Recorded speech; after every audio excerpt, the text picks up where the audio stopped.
امریکی وزیر خارجہ کی طرف سے پاکستان کے وزیر اعظم عمران خان کو مبارکباد کے لیے کی جانے والی ٹیلی فون کال تنازع کا شکار ہو گئی ہے۔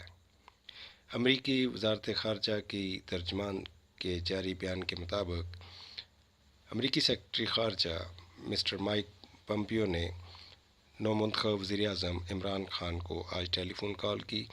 اس ٹیلی فون کال میں جہاں انہوں نے عمران خان کو وزارت عظمیٰ کا عہدہ سنبھالنے پر مبارکباد دی، وہیں پاکستان میں موجود تمام دہشت گرد گروپوں کے خلاف فیصلہ کن کارروائی کرنے پر بھی زور دیا ہے۔ پاکستان کے دفتر خارجہ نے امریکی ترجمان کی جاری اس بیان سے اختلاف کرتے ہوئے کہا ہے کہ امریکی وزیر خارجہ نے پاکستان کے وزیر اعظم سے ٹیلی فونک گفتگو کے دوران ایسی کوئی بات نہیں کی ہے۔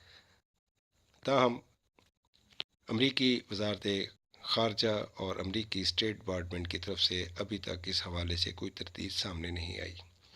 واضح ہے کہ امریکی سیکرٹری خارجہ مائک پمپیو ستمبر میں پاکستان کا دورہ کرنے والے ہیں اور اس دورے کے دوران پاکستان اور امریکہ کے درمیان تعلقات کی بہتری کے حوالے سے بات چیت متوقع ہے، مگر پاکستان اور امریکہ کے درمیان مبارکباد کی ٹیلی فون کال پر تنازع آنے والے دنوں میں پاک امریکہ تعلقات کے مستقبل کا تعین کرتا دکھائی دے رہا ہے۔ معظم رضا تبسم، اسلام آباد۔